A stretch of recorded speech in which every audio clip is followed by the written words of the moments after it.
tal, amigos? Muy buenos días. Sean todos ustedes bienvenidos este lunes 14 de marzo del 2022 a la primera emisión de Noticias 7. Gracias también a quienes nos sintonizan a través de www.eltelegrafo.com.es y a través de nuestras redes sociales permanentemente. Aquí les vamos a contar las noticias más importantes de la jornada. Compañeros, saludos. Lautaro, ¿cómo estás? Muy buenos días. Coméntanos, por favor, cuáles son las últimas novedades en cuanto al último vuelo humanitario que se está realizando desde la ciudad de conflicto. Hola Vero, Andrea, Byron, amigos televidentes, un feliz inicio de semana. Pues sí, ya salió el último vuelo humanitario desde Europa para volver con ecuatorianos que vienen en Ucrania hacia nuestro país, pero hubo un cambio de itinerario que lo vamos a tratar más adelante. Y Andreita, muy buenos días, ¿cómo estás? Qué gusto saludarte. Coméntanos también porque tenemos noticias importantes que comentar a todos nuestros amigos acerca de lo que está sucediendo en la Asamblea Nacional. Hola, ¿qué tal? Vero, Byron, Lautaro, amigos televidentes, gracias por sintonizarnos. Así es, el día de ayer se llevó a cabo una sesión del Pleno en la Asamblea Nacional. Tenemos varias cositas que tenemos que comentar. Primero, ya se instaló, digamos, lo que va a pasar con el incremento de salarios a los docentes, pero también hubo renuncias en la Asamblea. Les tenemos todos los detalles más adelante. Muy buenos días, Byron, qué gusto, ¿cómo estás? Hola, Vero, ¿a quién ¿cómo tenemos estás? de entrevistados? Hola, el chicos, día de ¿cómo hoy? están?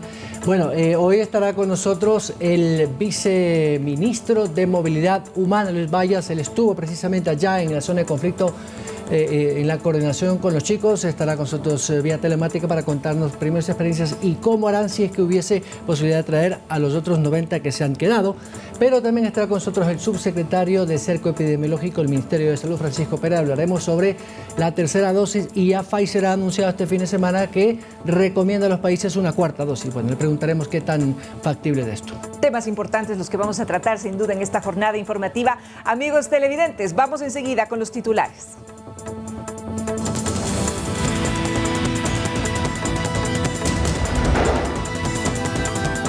Asamblea aprueba reformas a la Ley Orgánica de Educación Superior, LOES, que sustituye varios textos de la ley anterior. Este lunes llegará el tercer vuelo humanitario con estudiantes que salieron desde Ucrania, pero aún hay 90 connacionales en ese país. Se intensifican los combates alrededor de Kiev, la capital de Ucrania, y la situación humanitaria de miles de ciudadanos es crítica, según la Cruz Roja y Naciones Unidas. En deportes, Inmortal, Aplastante y CR807 son algunos de los calificativos con los que la prensa portuguesa se rinde ante Cristiano Ronaldo luego de su hat-trick ante el Tottenham en la liga inglesa, convirtiéndolo en el máximo goleador de la historia.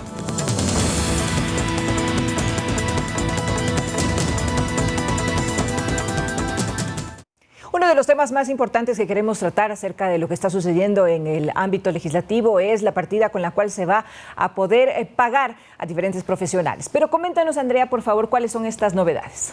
Así es, para poner un poco en contexto de lo que ha ocurrido el día de ayer en la Asamblea Nacional, ustedes deben saber que el año pasado, en el 2021, ya se habían aprobado algunas reformas a la LOEI. Entre ellas, se había instalado que los docentes podían incrementar su salario. Les tengo que decir esta cifra exacta. De $527 más o menos que ganaban, ahora se les subió a 817 y el más alto de 1.676 a 2.034. Pero ¿qué es lo que pasaba? La Corte Constitucional observó estas reformas que habían en la LOEI y les dijo a la Asamblea que tenían que hacer una resolución para saber con qué fuente se iba a pagar este incremento a los docentes. Lo que ocurrió el día de ayer en la Asamblea es que se aprobó que este incremento venga de parte de los ingresos del petróleo y también de la reforma tributaria. Pero habrá que ver cómo es que van a realizar desde el Ministerio de Finanzas este incremento, puesto que oíamos a Simón Cueva, el ministro de Finanzas, del día viernes, conversar sobre qué es lo que está ocurriendo con el ingreso que está teniendo el Ecuador sobre el petróleo y el conflicto que tiene o que causa el conflicto bélico en Ucrania. Lo que decía el ministro de Finanzas es que hay una parte que se está destinando, por ejemplo, a las pérdidas que hubo por un desabastecimiento de petróleo con los oleoductos, ¿verdad? Entonces habrá que ver qué es lo que ocurre. Sin embargo, en la Asamblea Nacional también hubo más cosas. Se tenía previsto, y bueno, esto es extraoficial, que había ya un nuevo informe para poder proponer en el orden del día que se cree una comisión y que evalúe nuevamente, ese es el pedido que hace la oposición, que se evalúe al CAL.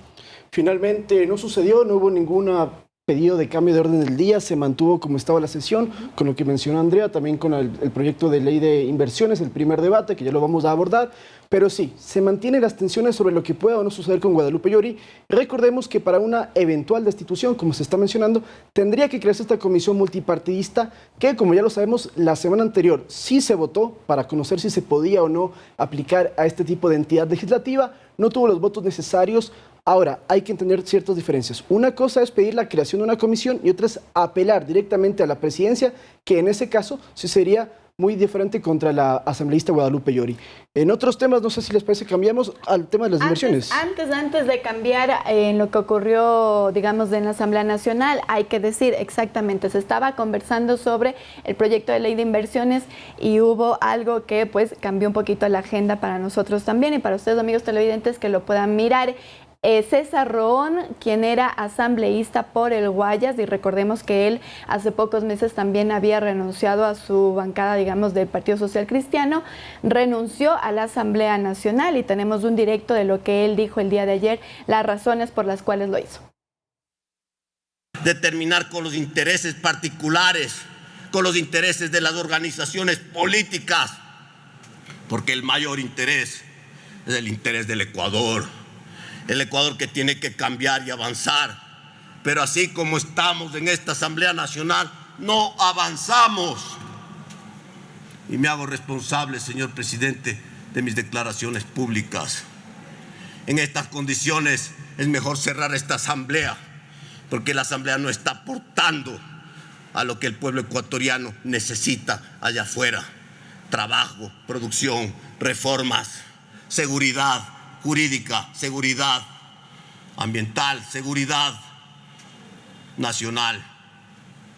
Señor presidente, señores legisladores, me voy con la frente en alto. Les deseo suerte a todos, pero lo que más les deseo es que hagan y se sintonicen con lo que pide el pueblo ecuatoriano, que respondan a su pueblo, que respondan a Dios, que den buen ejemplo, y si no, mejor vámonos todos a la casa. Den buen ejemplo, si no, vámonos todos a la casa. Esas fueron las declaraciones de César Roón, uno de los políticos de más trayectoria. Fue asambleísta constituyente en 2 ocasiones, en el 97 y también en la de 2007, en la última de Montecristi. Roón estaba cumpliendo su segundo periodo legislativo. Recordemos que en las elecciones anteriores también fue asambleísta por el Partido Social Cristiano. Es un político de larga data, fue candidato a prefecto, perdió con Jimmy Gerala, la provincia del Guayas.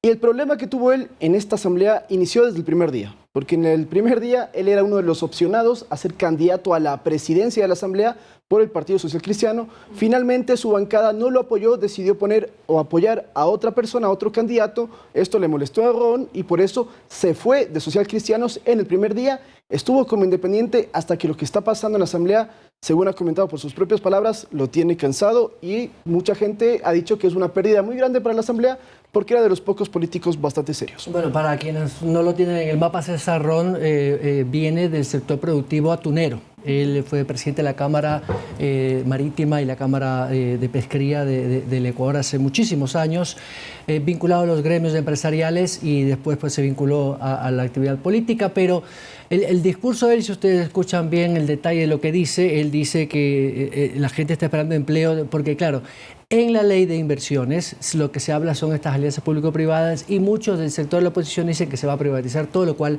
me parece que es exagerado.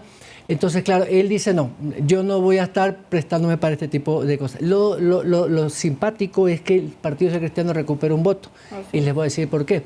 Porque la suplente de César Roón es Mariana Mendieta. ¿Quién es Mariana Mendieta? Pues fue alcaldesa de Durán, seriamente cuestionada hace muchos años. Fue alcaldesa de Durán, creo que como 8 o 10 años. Es madre del actual alcalde de Durán, Dalton Narváez. Y es muy conocida Marianita en Durán. Pues es de las bases socialcristianas de Durán. Entonces el Partido Social Cristiano va a recuperar un voto porque César Ron no votaba con ellos. Y este es el segundo asambleísta que renuncia por voluntad propia. Recordemos que Diego Ordóñez de Creo también salió hace más o menos un mes, ¿no? Sí, ya a ellos se les suma también Marcelo Cabrera, que también renunció a la Asamblea Nacional para ir al Ministerio de Obras Públicas, y también a ellos se les suman evidentemente César Monge, que lamentablemente falleció, y Bella Jiménez, que fue destituida. Con ellos serían 5 asambleístas los que, digamos, están de esta asamblea fuera ya. Se nota también una especie de conflicto al interior de varios partidos políticos en función de que no están apoyando necesariamente. A mitad de periodo, pero se ha dado en el primer año, ¿no? O sea, se ve que hay demasiados temas. Y otro tema que quiero analizar a propósito del comentario que hiciste, Andrea, del financiamiento para el pago de los maestros que están en el régimen de la Ley Orgánica de Educación Intercultural. Así es. El problema es que toda ley, y por principio jurídico, no soy abogado, pero lo he estudiado, y cualquiera con sentido común sabe que tú no puedes financiar una ley con un rubro que no sea permanente, que no esté contemplado.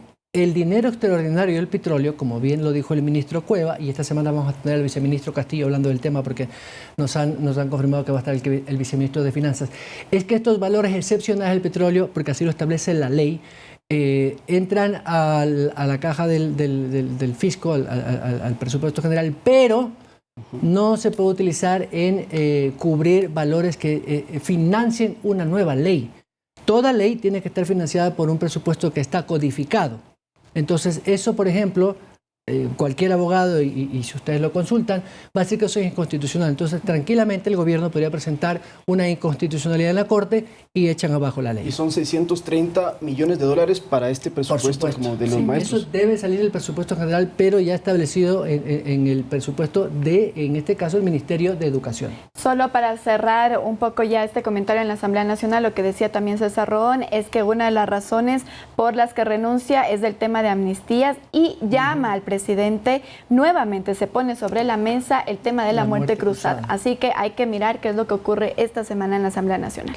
Correcto, estaremos muy pendientes de cuál es el desenlace a todos estos temas muy importantes. Y vamos a cambiar de tema en este momento. Un total de 213 personas abordaron el último vuelo humanitario gestionado por la Cancillería, que a las 8:30 de hoy se espera aterrice en el aeropuerto Mariscal Sucre de Quito. En la aeronave también viajarán 49 mascotas. Así es. Ahora hay un dato de última hora, Vero y amigos televidentes. Se cambió el itinerario por temas de retrasos del vuelo. No va a llegar a las 8:30 como se había anunciado desde el fin de semana, sino 9:55. Y hay un pedido más. Para los familiares de estas 213 personas que están llegando, se les pide que vayan al aeropuerto a las 10 de la mañana, no antes. ¿Por qué? Bueno, dicen que el tiempo de espera sería exagerado tomando en cuenta las condiciones climáticas, el frío que está haciendo acá en la capital. Entonces, 9:55 se espera que el avión esté aterrizando. Ya salió de Madrid, ya está en camino. Recordemos que primero salió de Varsovia, la capital de Polonia, se fue a Bucarest, capital de Rumania, luego volvió a Madrid para una escala técnica, cargar combustible, y ahí sí se fue, está viniendo al Ecuador junto a las mascotas, como tú lo has dicho, Vero. Perfecto, y precisamente de eso vamos a hacer un recuento de los tweets que ha publicado el canciller Juan Carlos Holguín. Ustedes van a poder ver en la pantalla todos estos tweets que han sido también un hilo de cómo ha estado el tema del vuelo humanitario. Inicia el embarque en Varsovia, esto lo dijo Juan Carlos Holguín, el canciller, a través de su cuenta de Twitter. Dice, donde abordarán 140 pasajeros y 13 mascotas. Del vuelo humanitario se dirigirá a Budapest para recoger a 73 pasajeros más y 36 mascotas. Al equipo de Cancillería le acompañan los embajadores de Colombia y Perú. Esto es lo que ha dicho también Juan Carlos Holguín. También anunció en otro tuit cómo iba a ser la escala que se tenía prevista. El vuelo salió desde Madrid sin nadie y va a recoger ya estudiantes ecuatorianos en Polonia. Lo que ha dicho también el canciller es que a esta hora, esto fue a las 5:36 de la tarde de ayer, a esta hora desde Budapest el tercer vuelo humanitario se alista para despegar rumbo a Madrid para una parada técnica. El destino final será Quito. En equipo hemos logrado retornar a la mayor cantidad de compatriotas quienes han decidido volver con sus familias en el Ecuador. Sin embargo, hay un tercer y último tuit también que Juan Carlos Holguín había puesto esta mañana para decir que hubo muchos estudiantes que se quedaron en Polonia y que es por eso que no se concretó los 350 puestos que se tenían previstos para este tercer vuelo y parecería el último vuelo humanitario. Exactamente, son 192, la cifra confirmada. A ver, si sumamos ya vamos casi 1000. No. Claro, Vamos 700 algo.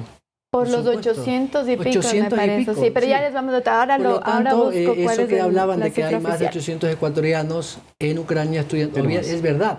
Porque si sumamos los 90 que no quieren venir, Sí, que se más quedan. los 100 algo que... No, 190, el vuelo era de 213, Y pero son se quedaron- 190 los que están viniendo. Exactamente, Sí. hay una diferencia de 100 y pico. Más o menos. Más los 90. No menos, que 30 personas. Bueno, más los 90, estaríamos llegando casi a los 900 ecuatorianos que han estado estudiando o viviendo en Ucrania, lo cual me sorprende muchísimo porque son bastantes chicos, porque si ustedes comparan con Rusia, en Rusia hay unos 1500 más o menos, y le preguntaremos hoy al viceministro Vallas, pero me sorprende la cantidad de ecuatorianos estudiando y viviendo en Ucrania.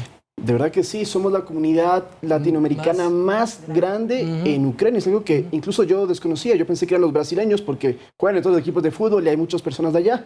Pero no, Ecuador es la que tiene más y en su gran mayoría, Byron, son estudiantes. Hay muchas carreras universitarias El por allá. 90% estudia tercer sí. nivel y algunos maestría. cuarto nivel. En ucraniano, que es mucho más complicado, evidentemente. Contarle a la gente que sí, este es el tercer vuelo, el último de lo que ha dicho el gobierno. Anteriormente ya vinieron casi completos los aviones, con más de 200 cada uno. Recordemos que estos viajes han sido voluntarios, es decir, las personas, las 90 que ha dicho Byron, que no volvieron al país, es porque ya tienen o su vida hecha allá o porque prefieren quedarse en Europa y esperar, dado que la guerra podría terminar pronto, según lo que ha dicho Zelensky. No sé si vieron la historia de ese chico. Hay un muchacho que está en una ciudad que se llama Zaporizhzhia. Está justo en el límite entre Ucrania y Rusia, en el lado este. Que por cosas del destino, en el momento de salir de Kiev, tomó un tren no hacia el oeste, sino hacia el este, y en vez de alejarse de la zona de conflicto, se quedó en la zona donde realmente los bombardeos están, pero al día a día. Tenaz. Yo le escuchaba en una red social decir que está desesperado, pero que claro, no tiene cómo salir. Y la Cancillería ha dicho, y se lo vamos a preguntar al viceministro Valles también, qué hacer porque la Cancillería se ha personado del chico para ver cómo lo pueden sacar. Está en una de las zonas más bombardeadas, no recuerdo ahorita el nombre de la ciudad, pero es el único ecuatoriano que realmente está en una zona extremadamente sensible a su seguridad física. Sí. Vamos, a Sí, todo se quiere ir, además. y, por supuesto, él dice, estoy desesperado, pero digamos tranquilo. Lo decía. Me llamó la atención una cosa que dijo el chico: no puedo grabar nada, no puedo tomar fotos, me han dicho que no lo haga por seguridad de la familia de acogida con la que estoy. Por otro lado, sería muy interesante que las autoridades ecuatorianas puedan fijar una oficina un poco más cerca de Ucrania, porque sabemos que ahora la diplomacia se está manejando desde Ese es un Austria problema. y sería muy importante que en este momento se considere que pueda haber una oficina mucho más cerca de la ciudad. Aunque ¿Sabe Vallas que ese es está un en problema? Hungría, ¿no? Vallas está en la Porque frontera. abrir una oficina diplomática en un país extranjero no es como que yo arriendo un piso. Esto nace de las relaciones que mantiene Ecuador con los 100 y pico de países con los cuales tiene relaciones diplomáticas, pero en el gobierno del señor Correa, para variar, dijo que no era necesario abrir oficinas consulares en esa parte del mundo y que desde un consulado, para ahorrar, ¿no? Desde un consulado se podía manejar toda esa zona de Euroasia. De hecho, en Polonia no había hasta hace muy poco una embajada. Recién una embajada. Entonces, abrir consulados, por ejemplo, en ciudades más cercanas es un problema de logística muy complicado y sobre todo en temas diplomáticos. Sí, que quisiera retomar lo que habías dicho, Byron, sobre el ecuatoriano que está en Shotska, se llama esta ciudad, y ya ha dado declaraciones pues la Cancillería. Ellos han dicho, el caso de Diego nos preocupa y se está trabajando. Había declarado Diego ya... Guerra, creo que es. Diego, no sé, se me escapa el apellido, Diego. pero sin embargo el viceministro Luis Vallas ya había dicho que se están manteniendo reuniones telefónicas con Diego y que es uno de los 11 casos críticos que enfrentaba la Cancillería. Es decir, es el único que queda de estos 11 casos críticos. Pero también hay que hablar sobre los refugiados. También hay que mirar, según las cifras de la Agencia de las Naciones Unidas para los Refugiados, los ucranianos que han huido de su país a consecuencia de la invasión rusa se eleva ya a 2,7 millones de personas. Y nosotros les tenemos preparado un reportaje sobre este tema. Подожди. Los niños siempre encuentran momentos para la risa, incluso en la guerra, en una batalla con voluntarios polacos o simplemente con una paleta. Para sus madres y el resto de los adultos, la realidad es demasiado dura como para ser olvidada. El ejército de Putin usó tanques para atacar la casa de mi abuela. Rezamos para que nos permitiera una salida segura. Tuvimos miedo cuando las bombas caían sobre la ciudad. No había luz, ni electricidad, ni agua. Y a las 5 de la mañana comenzó nuevamente el bombardeo sobre el centro. Hubo muertos, 21 personas, 3 niños entre ellas. Tengo pesadillas cuando pienso en eso.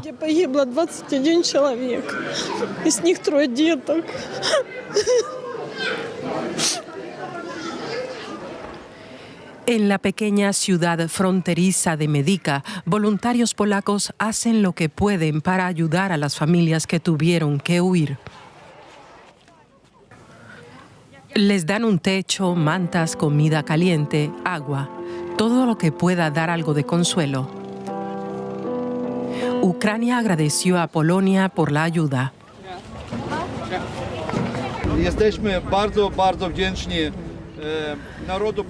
Estamos realmente muy agradecidos al pueblo polaco por el fuerte apoyo a Ucrania. Es muy importante para quienes se quedaron en el país y continúan con esta lucha y lucharán hasta la victoria. Y también para aquellos que llegan hasta Polonia y necesitan ayuda y calor humano.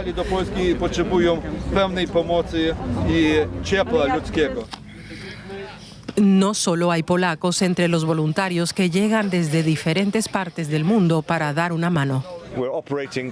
No paramos. La gente, los refugiados vienen de muy cerca. La mayoría son mujeres y niños, mujeres mayores en un estado muy malo. Las Naciones Unidas estiman que más de 2,5 millones de ucranianos han huido del país hacia los países vecinos. Polonia ha recibido a la mayor parte de ellos y sus capacidades están viéndose desbordadas. Mientras tanto, los adultos intentan que al menos los niños tengan algo de alegría a metros de su país en guerra. 7 de la mañana con 22 minutos. Vamos a cambiar de tema, amigos televidentes, con algo más del 90% de los votos escrutados en las 3 coaliciones presidenciales. Gustavo Petro ha exhibido su fortaleza y lidera sin duda con enorme ventaja la consulta del pacto histórico en la que roza el 80% de las preferencias. Casi 4 millones de votos, lo que definitivamente le pone al candidato presidencial en una posición sumamente alta, ¿no? Así es. Yo creo que este tema va a ser un tema que vamos a abordar hasta mayo, que son ya las elecciones presidenciales. Del día de ayer, ¿qué es lo que sucedió en Colombia? Hubo las elecciones para el Senado y la Cámara de Representantes, pero a su vez también hubo elecciones, esta especie de primarias que se realizan dentro de los partidos, y evidentemente lo que ya se sabía es que Gustavo Petro, más hacia la izquierda, ganó en su coalición, en su partido, para poder ser candidato a la presidencia de Colombia. Pero esto también va a generar muchísimo análisis dentro de ese país. Y bueno, quisiera recordarles un poco antes de pasar a lo que ocurrirá estas próximas semanas en Colombia, es quién es Gustavo Petro. Gustavo Petro fue un guerrillero, también fue alcalde de Bogotá. Él ya había participado para las presidenciales en el 2010, cuando se impuso con Juan Manuel Santos, y en el 2018, cuando fue derrotado en segunda vuelta por el actual presidente Iván Duque. Hay que recordar, o bueno, las cifras dicen en Colombia que esta vez podría ganar en la primera vuelta Gustavo Petro, y con esto dar también un giro radical a Colombia, que ha estado pues en estos últimos años acostumbrado a que se lo dirija desde la derecha. ¿Y cuáles son los otros candidatos de la centro derecha y la derecha? Que está evidentemente impulsado también por el partido de Álvaro Uribe, el uribismo, el expresidente, pero también por el presidente Duque. Es Federico Gutiérrez y Sergio Fajardo, ambos de Coalición Centro Esperanza y Equipo por Colombia, que lamentablemente no han llenado las expectativas de la mayoría de los colombianos.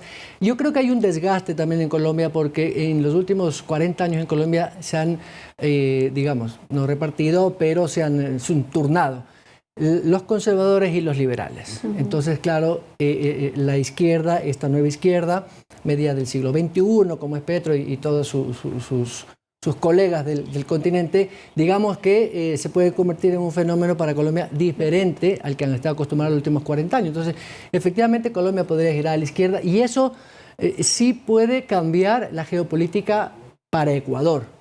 Es el principal socio comercial después de los Estados Unidos. Tenemos una balanza comercial y un intercambio no solamente de bienes y servicios, sino también en lo cultural, en lo político, en el control al narcotráfico y en el trabajo que hacen ambos gobiernos, ambos estados, en el crimen organizado, que ustedes saben que la frontera norte es una frontera caliente. Creo que por allí podría haber alguna situación que para Ecuador podría ser, no crítica, pero sí preocupante. Sí, en este papel juega algo muy importante Gabriel Boric de Chile, porque recordemos que hay dos izquierdas. La izquierda de Nicolás Maduro, que es bastante extrema, que es la izquierda de Hugo Chávez, y está la nueva izquierda, que es Boric, que es Castillo en Perú. Vamos a ver Petro, que está bastante cercano al presidente chileno, veamos si eso logra bajar un poco las tensiones con el Ecuador. Pero a propósito, tenemos las declaraciones de Gustavo Petro, ¿me confirma el productor? ¿Las tenemos? Sí. Vamos a ver lo que dijo el candidato a la presidencia de Colombia. Nos llegó el tiempo de ser potencia mundial de la vida. Adelante, es la hora del triunfo, es la hora de la victoria, a ganar en la primera vuelta presidencial. ¡Que viva el pacto histórico! ¡Que viva Colombia, potencia mundial de la vida!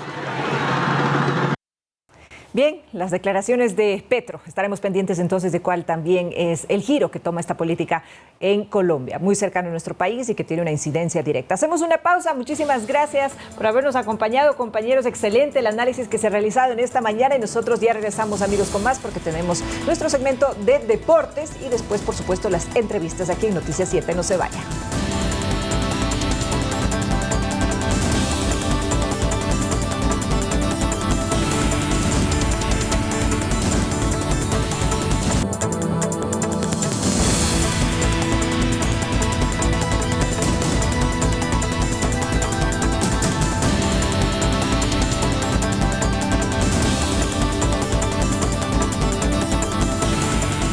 Nosotros queremos decirles a ustedes, amigos, que vamos enseguida con nuestro segmento de entrevistas. Y está Francisco Pérez, quien es el subsecretario precisamente, que nos va a hablar acerca de la situación que se está viviendo con respecto al COVID.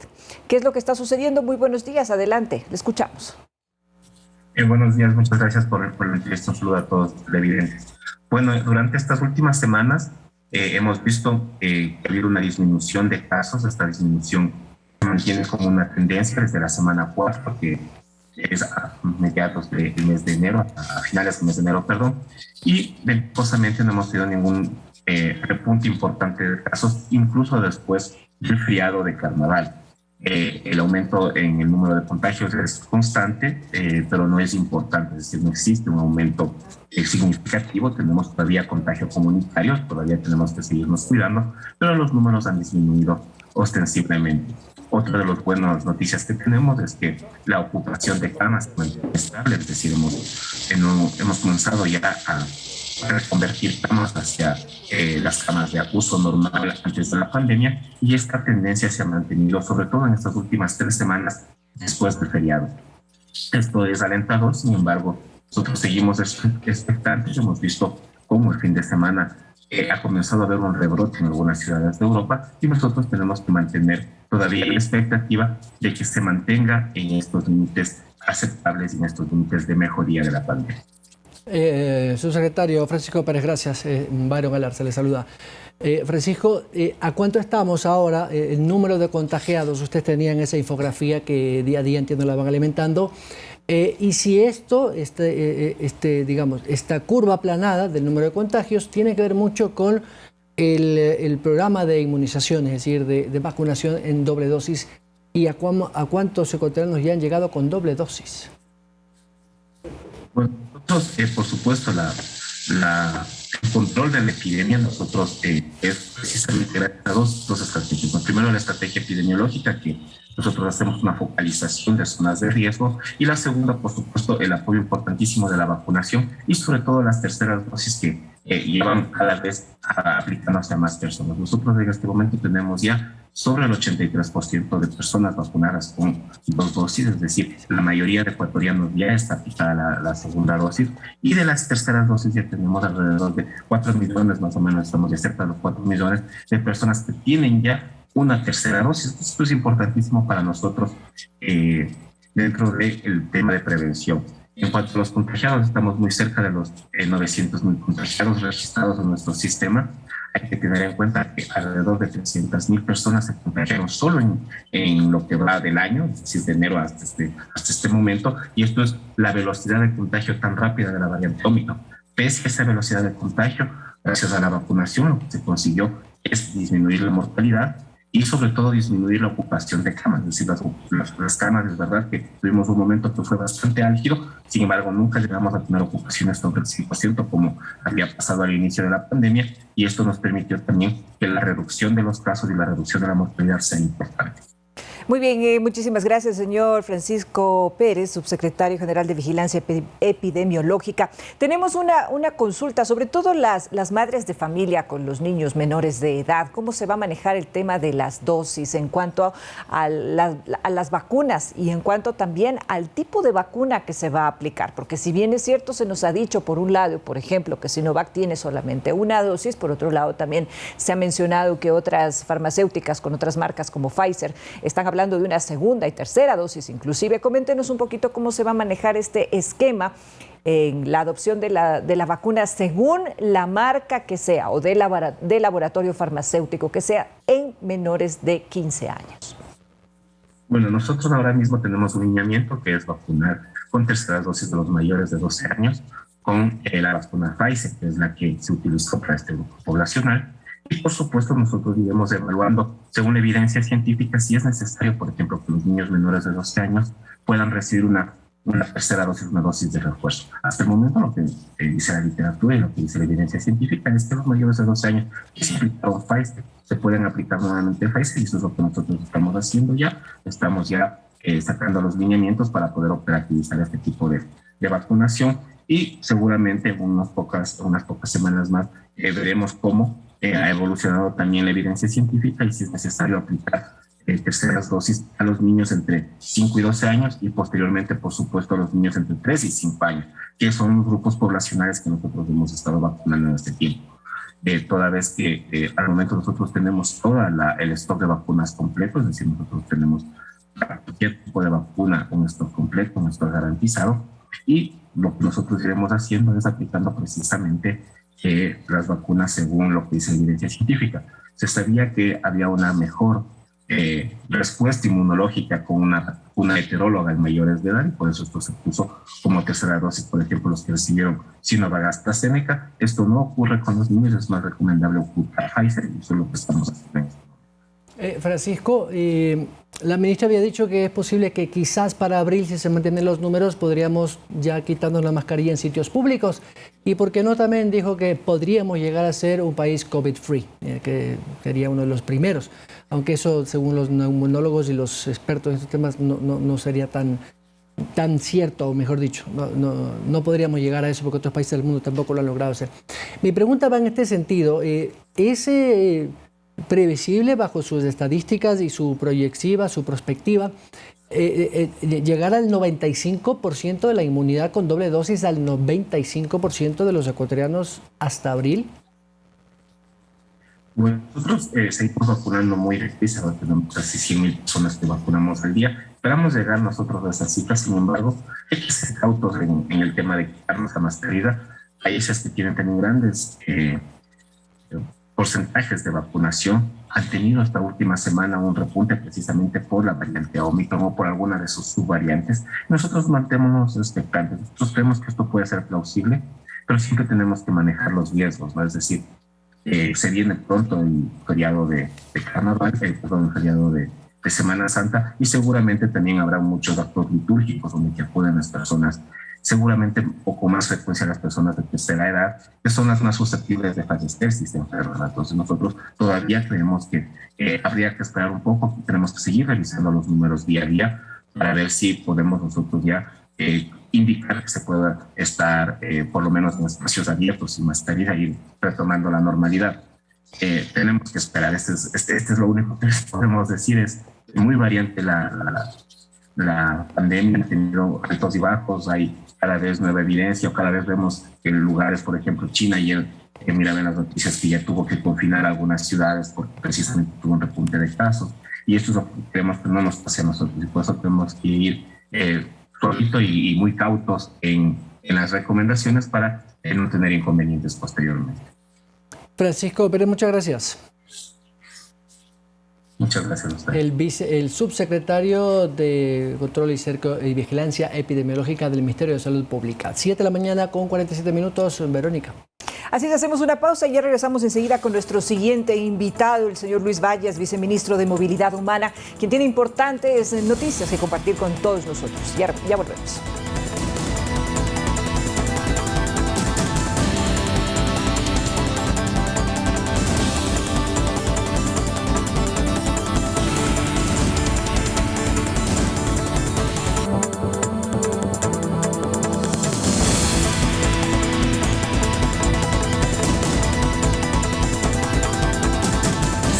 En nuestras redes sociales, Facebook, Instagram y Twitter. Somos retransmitidos por Pública FM Quito, Guayaquil y Cuenca, 105.3, Manta 88.1, Loja 90.5, Pública FM. 7 de la mañana con 49 minutos, 14 horas con 49 minutos en Varsovia, capital de Polonia, donde a esta hora de la tarde allá y los días de aquí nos recibe el señor embajador Luis Vallas Valdivieso, es viceministro de Relaciones Exteriores. Embajador, muchas gracias, buenas tardes por allá. Buenos días, es un gusto estar con ustedes. Muchísimas gracias por la invitación.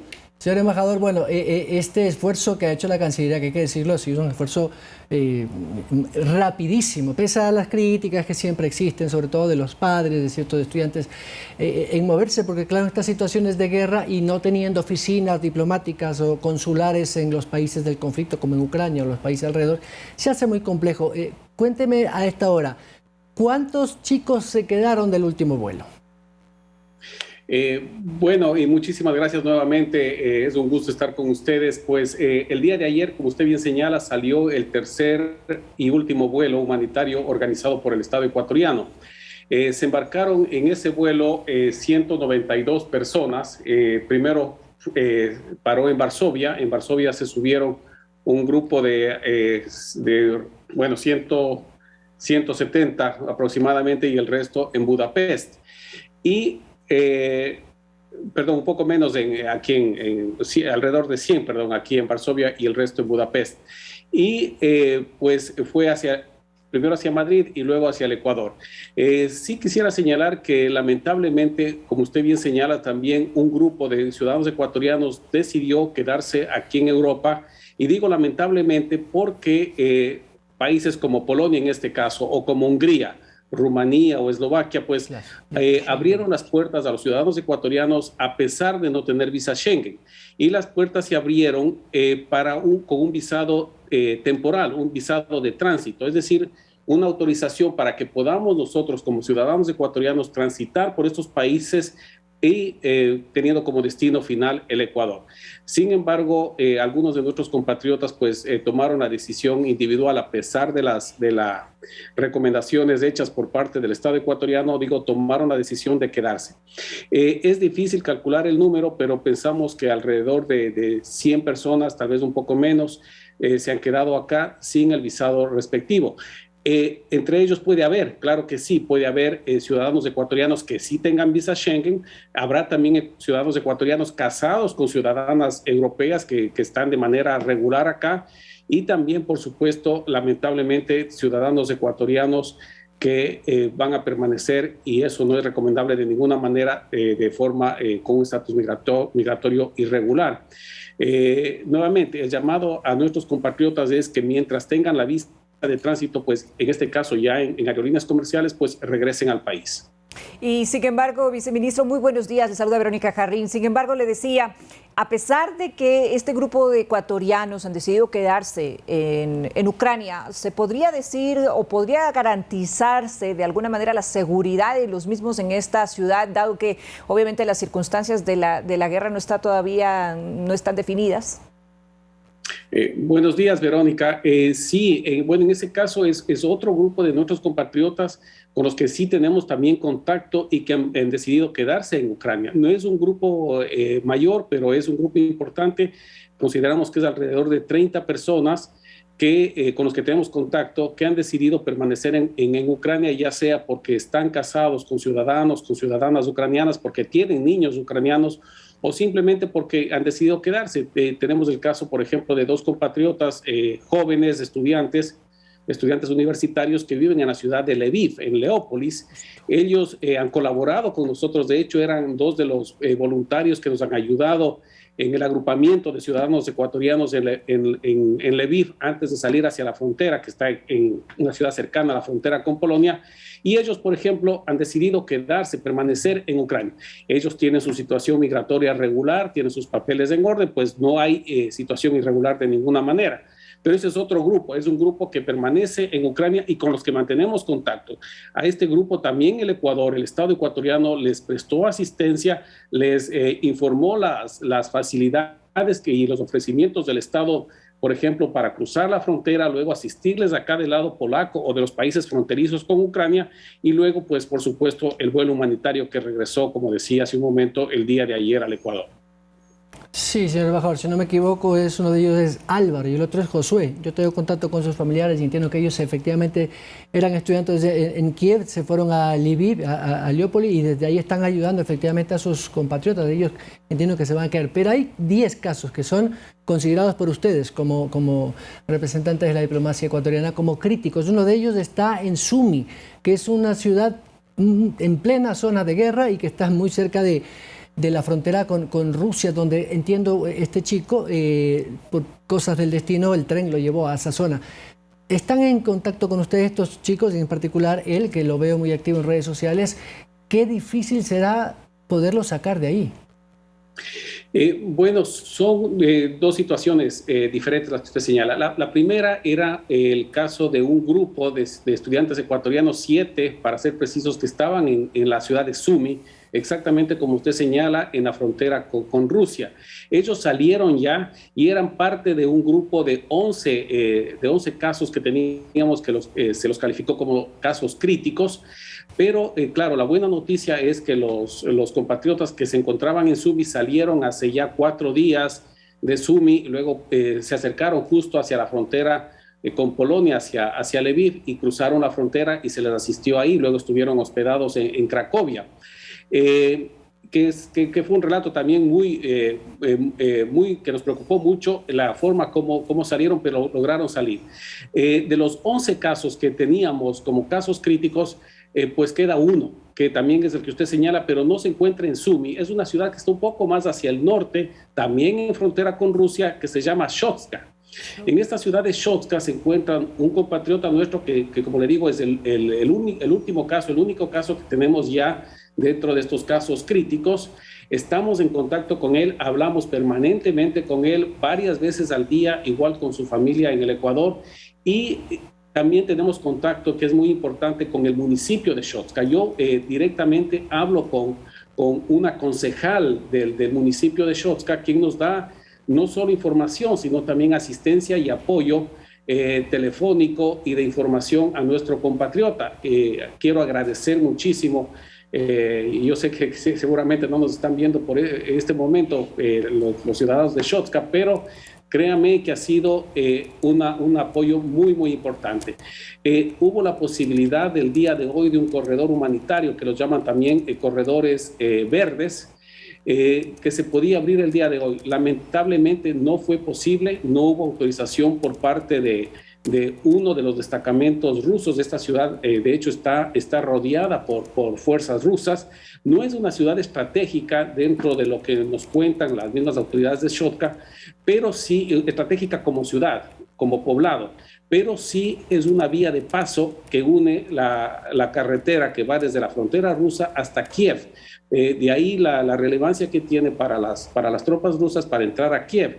Sin embargo, se considera, y esto nos han manifestado también las autoridades de Shotska, que en los próximos días esas tropas se moverán del poblado de Shotska y podríamos tener el corredor humanitario o corredor verde para que pueda salir nuestro compatriota. Como le digo, hacemos un seguimiento permanentemente, hablamos permanentemente con nuestro compatriota, tenemos la ventaja de que en el pueblo en donde están, en Shotska, los servicios básicos funcionan, no existe desabastecimiento, tienen comida, tienen agua, tienen las comunicaciones. Eso es muy importante para el bienestar de nuestro compatriota, y lo que sí nos han pedido es esperar que exista esta posibilidad de poder evacuar a nuestro compatriota. Como le digo, estamos permanentemente tenemos a 2 funcionarios hablando con él, y la Cruz Roja, que es un organismo internacional muy importante. La Cruz Roja Internacional desde Ginebra también nos da asistencia. Nuevamente, es muy similar a lo que hace el municipio de Shotska,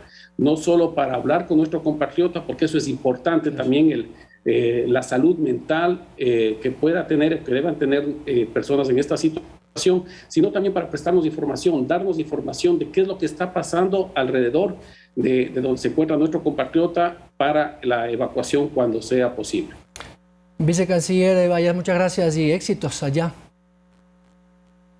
Muchas gracias y siempre a sus órdenes. Es un gusto, como siempre, estar con ustedes. Gracias al embajador Luis Vallas, vicecanciller de movilidad, que se encuentra allí, cerca de la zona de guerra. Verónica.